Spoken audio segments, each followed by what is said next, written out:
Welcome to the Author to Authority podcast. And today I've got a guest on that I am pretty sure is going to have a massive impact on just about every listener on the Author to Authority podcast, because he is going to be talking about the one area where almost every entrepreneur, small business owner, coach, professional struggles in.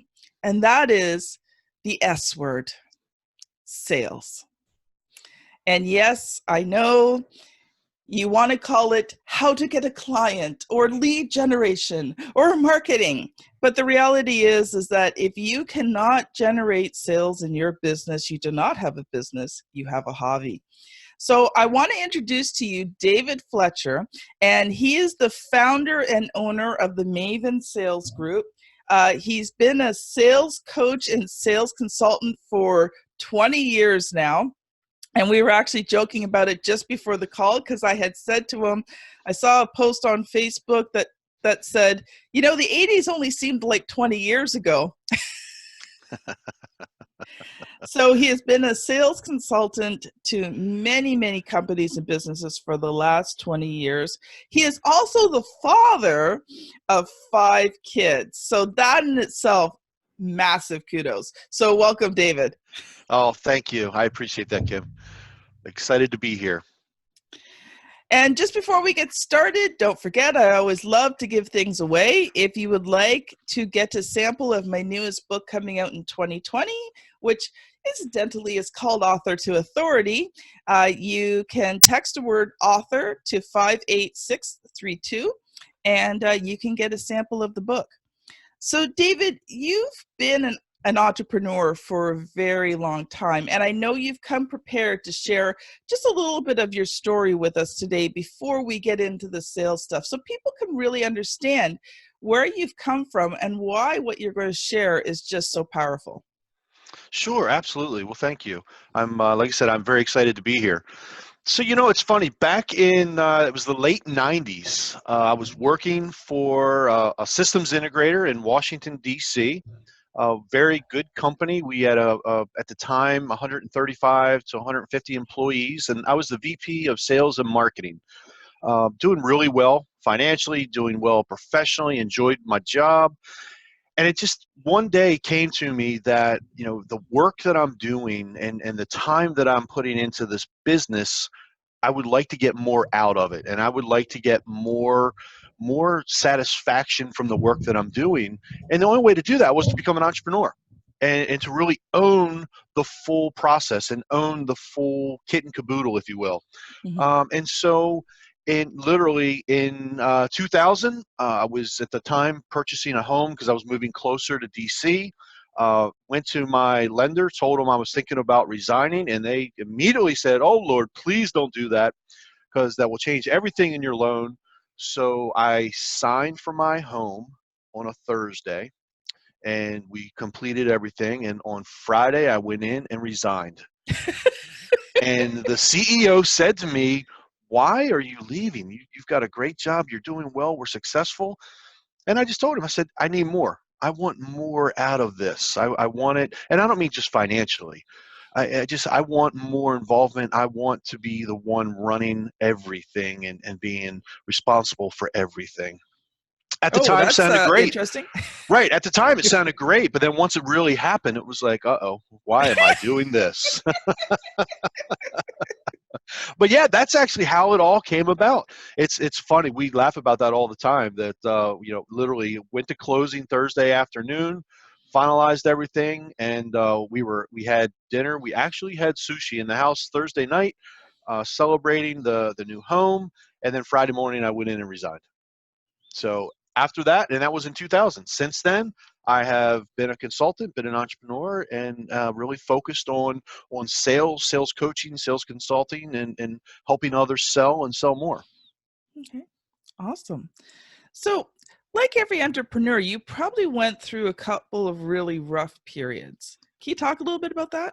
Oh, Kim, yes, there's definitely some rough periods, especially when you are the primary breadwinner financially in the family, and you have kids, so you've got a lot of responsibilities. There was a time early on when I started when I left in 2000, I started a company called Systech, and Systech was Systems Technology Group. We were a systems integrator, and we were not doing any government work, any DoD work, which is what my previous position was. And so we were in the market. We were in the private market, and as a result of that, it was a little bit harder to get the work. Yes. And so was able to bring in one or two deals really quick, and they were going well. And not that the fat cat syndrome set in, but the ability to back off and kind of enjoy it and be focused on what we're doing and delivering took over. And what happened was, and I learned this really quick, is I stopped selling. And because I had a good pipeline and we had projects in-house that we were working on, I was the salesperson, and I stopped selling. And I was more focused on making sure we were delivering what we were supposed to be delivering to our clients. And as a result, it was going up, and then it came right back down. Now, here it is at the time. Let's see, on the first project, I hired 4 people. So I had 4 people on payroll, and now I have no work. So now I'm scrambling to find work. Well, you have to put time in to keep your pipeline healthy. You can't just all of a sudden turn it on. It doesn't work that well, or that way rather. And so that was one of my biggest struggles, was figuring out, how do I keep selling while we're still working and we're still delivering? And because I bet you it took a solid year for me to figure out how to do that. Because as entrepreneurs, we're so busy running our business, we get wrapped up in everything. And if we don't have a sales team, which most of us don't as small business owners, you have to continue selling regardless of what's going on in-house. Yes. And that was one of the first lessons I learned, and it was a hard lesson, because like I said, I had people on payroll. I had to put 2 of them, I had to lay off 2 of them, and so they were on unemployment, and it was a struggle. It was a struggle, and that was a terrible feeling to do that to people, because I felt like I didn't hold up my end of the bargain. Yes. I wasn't responsible enough to realize that, hey, I've got to keep selling because I've got to keep these resources busy. But once I learned how to do that, business did well, and business really took off at that point. But it is a struggle. And that's one of the issues for entrepreneurs selling, is time, finding the time to sell. And we talk with sales professionals all the time. They struggle to find time for lead generation or demand gen, whatever you want to call it, where they have to be focused on going out and finding new people, new contacts, new leads, new prospects. They get wrapped up in their existing contacts and working them and following up. And so it's the same thing. We as owners will struggle to find that time, right? We already work 24/7. We all know that as business owners. We work around the clock. But you have to make time during that day, during the business day, to make sales calls, to have sales meetings, to have those interactions. And that's something that, and we'll talk more about that later, I think, but that's definitely something that every entrepreneur has to learn how to do. Not just how to sell, but how to manage their time so they can sell. And it was funny, you said that word sales call, and all of a sudden I'm thinking, and I mean, I do them all the time, but I know for entrepreneurs, as soon as you hear that word sales call, it's like, it should be on the top of your list, and yet it's one of those things that you just kind of slide to the bottom because you really don't want to do because of the N word. Right. And and part of that reason is because it's too close to a cold call. Right? And so we don't want to make sales calls, because you're right, we don't want to hear no. We don't want to get blown off. We don't want to we hear rude things all the time, right? I have a sales staff here of 5, and they hear, we actually enjoy it. It's comical to us. We actually just received an email back from one of our outbound campaigns. We received it yesterday, that said, "You are burning up my inbox, boy." that was sent back to one of my sales reps here. And so we got a kick out of it. And we actually have a wall of shame here in the hallway, and we print them up and we put them on the wall because we hear some things. But you have to have the thick skin. You have to, Mm-hmm. just, yes, I'm going to get 99 no's before I get one maybe, right? Yeah. And so the key there though is not make it a cold call, and Mm. find a way to make it a call that's helping that prospect, right? And so Yes. for us, when we work with companies, and as we're out in the marketplace helping other companies sell, we talk to them all the time about, don't do an outbound campaign cold calling. Send those people in that outbound targeted campaign, send them content, give them something of value, Mm. find a way to help them. And if they engage with you, great, now you can start having a conversation. Yeah. But if you were to just pick up the phone and start, talking about your product or your services, Blah blah you blah and blah blah. everybody else, exactly, that doesn't work. You have to find a way to help them. Mm. And the only way we can help them is give them something of value, right? Share with them a piece of content that normally people would come to your website and download. Well, now we could actually say, you know what, let's send it out to everyone on this list. Mm. We're going to write a very provocative email. We'll include a link. Here it is. We're giving it to you. It might help you. You might want to take a look at it. It's Yeah. worth 10 minutes of your time, stuff like that. And obviously, you want to make sure you have the back end technologies that tells you, hey, they opened your email, or they clicked the Yes. link, or they haven't read your email, because all that helps. But Yes. that's the key. Stay away from cold calling. Don't make sales calls that have not been warmed up by Mm. content, because that cold calling style it's dead. And that's Yeah. why people don't even answer their phone anymore. They don't want to answer their phone because the only people that call them are salespeople, right? I used to Yeah. tell people all the time, I get two types of phone calls. One, salespeople trying to sell me something. Two, my wife telling me what to pick up from the grocery store on the way home. That's it. Those are the only phone calls I get, right? So you have to make sure that you find a way to get their attention, and interact with them and help them. Otherwise, why do they want to talk to you? Yeah. And you're just another service provider. Yes, you might be different, you might be better, you might be cheaper, whatever it is, you'll never get to that point because you're just another service provider making a phone call. And Mm. they avoid that, you know? And I think too, especially when you're, it's different when you're a medium to large size company, but when you're a small business entrepreneur, all those categories, I think, a key word that you have to understand is relationship. That's right. That's right. If you Very want to important. stand out, you have to take that time to create the relationship before asking for the sale. That is correct. That is correct. And that starts by creating value. Yes. Right? You have to add value. If you're not adding value to someone, whether it's their current position, their job, their project, or their life in general, Mm-hmm. you're just someone else bugging them. You're just another salesperson. And I like to joke about it that as sales professionals, we are guilty until proven innocent. No one wants to Wow. talk to us until we add value. If we show that Yes. we have knowledge, expertise, something along those lines that can help that person, they're not engaging with us. We're just another salesperson.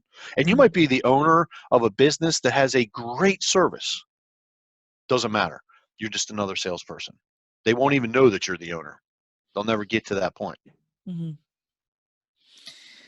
And I think that kind of leads us, I think, to one point that you wanted to talk about today, and that is about understanding before you approach people, is understanding the value that you bring. That's right. That's right. Very important. And I've brought that up a couple times already. You have to find a way to create value. You have to know ahead of time what your value is to that person, whether it's because of the role that they're in based on their title, or because of the industry that they're in. You should know whatever your service is or your product is, you should know what pain you're solving. You Mm-hmm. know that there might be two or three pains that you solve, And you have to know who typically has that pain. It's what we call the ideal client profile. Yes. So if you can identify those pains that your ICP most likely has or will have, that's a great person to start talking to, because you can create value. You know ahead of time what your value will be once you get them to engage. And that's why you use the content ahead of time. Use that content to try to get them to engage with you, and get them to start reading or visiting the website, even if it's subscribed to your blog, anything. That's your starting point, and that will get them going. So now I know I can create value.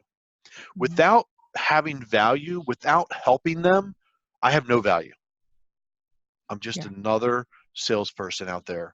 I'm not helping them in any way, shape, or form. And honestly, it becomes, at that point, it's all about me as the salesperson. Yeah. It's just me thinking, oh, you'd be a good fit for me, and so I'm going to try to talk to you. That doesn't work anymore, because the buyer's mentality and the buying process has changed. It's changed a lot over the last 20 years, especially with the internet and all the data that they now have access to. And I'm sure most of the people of listening to your podcast know the buying process is typically anywhere between 70 and 85% complete before they would even talk to you.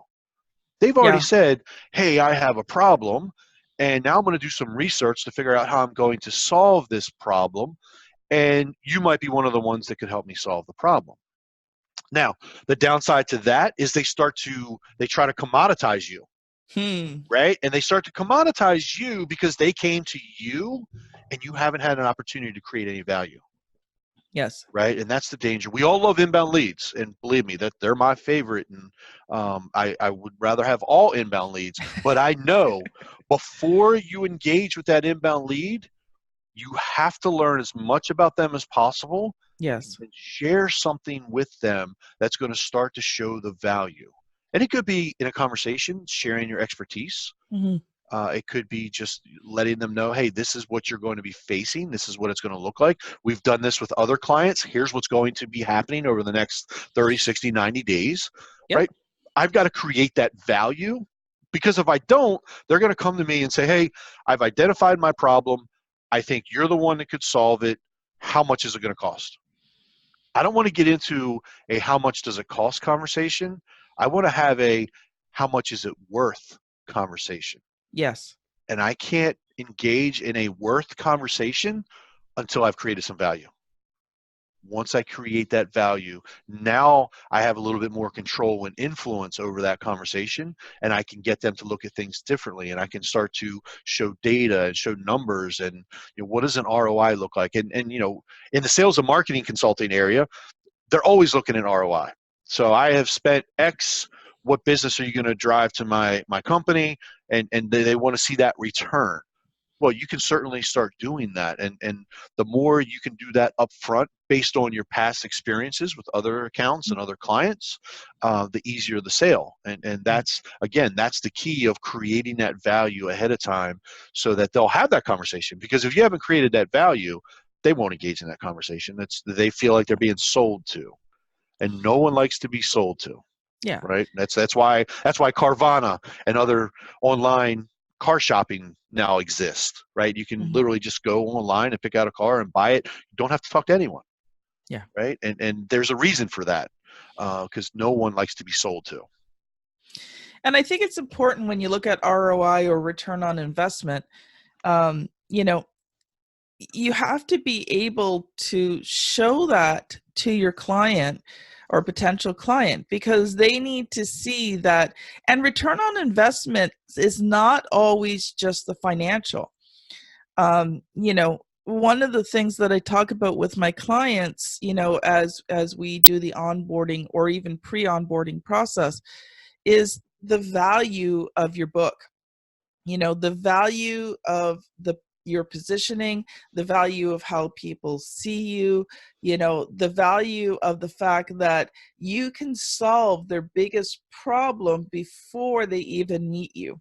Right. And so, when you're looking at the ROI, or the return on investment, as an entrepreneur, I think you have to, especially when you're in service, because it's not something physical. It's not always something tangible. I mean, yes, with my clients physically, they have a book at the end of the thing, but most of the process is service and they don't see the product until the very end. So, when you're providing that service and you're looking at that ROI, it has to be more than just the financial return. If you're going to be able to convert those people, you have to be able to show how your service, is going to change their life in many different ways. That's right. That's right. And that's why any good entrepreneur that is successful in selling and growing their business has the business acumen to talk about cost. Right? There are three types of costs that we have to be able to identify with a prospect as we're going down the path of that ROI conversation. There's direct cost, indirect cost, and opportunity cost.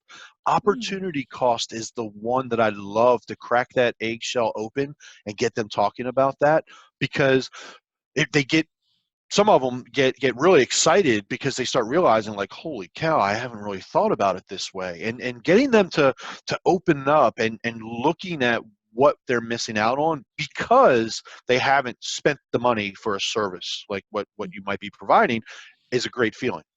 And again, you're not selling to them, you're influencing them. And having that opportunity cost conversation is a great tool in the sales process. And that's something, as a sales coach, I try to get salespeople to do more of. But it's a hard conversation because you have to fully understand business. But most entrepreneurs should be able to understand it to the level that they can talk with a prospect and say, hey, look, I know enough about your business. Let's talk through your direct costs. Great. And they're pretty easy. Now let's look at some of the indirect costs. Okay, a little bit of gray area there, but that's okay. Now let's talk about the opportunity cost. And they all stop and they're like, okay, well, what do you mean? Well, let's talk about all the things. Right. Let's talk about all the things that maybe you could be doing or you would be doing differently, or, how bringing in, for us, bringing in a sales coach, sales consultant, whatever it might be, how that is going to change your life. How is that going to change your business? And then when they start getting that, it's all this perceived value. Right. And that's why I said that really influences that ROI conversation, because yes, we're going to have that ROI conversation and we will look at actual data, but they also know about that opportunity cost, right? Because now look at all this opportunity I'm going to have by bringing in this partner, by bringing in this vendor that's really going to help me with my business. It might help me personally with my life, because maybe I can go home at night. I don't have to, for us, being on the sales side, hey, VP of sales, wouldn't you like to actually go home and see your kids instead of staying in the office till 7 o'clock, right? Well, let us help you do that. And those are some of the things that we talk about when it comes to actual selling. And those aren't traditional sales conversations. Most people don't think about that. But it's more than just a conversation that says, you have this problem, I have this service, we can help you. It has to be more than that. It has to be so much more than that. And that's why, a little plug for Larry, you've got the book up behind you, Selling from the Heart. As you know, that's a lot about what Larry talks about. Larry Levine, yes, right there. Great book. And that's exactly what he's trying to get more people to do in their sales process and in their tactics and their approach. And that's why I love Larry and love Larry's book. I feel the same way. I coach the same way, and I think that's something that is missing in a lot of our younger sales professionals. They don't pick up on that part yet. Well, we're going to have to let Larry know he's on the podcast again. There you go. Actually, I think we should do a podcast with the three of us one day. I think that would be a really... Oh, that would be a blast. That would be awesome. And maybe even get Daryl in on it as well. Exactly. I will say, throw Daryl in the mix. We'd have a good time. So, thanks for watching and listening to the first part of understanding the value you provide as an entrepreneur. Part 2 will be on the very next episode of The Author to Authority. And we're going to explore, David and I are going to explore that topic in a lot greater detail.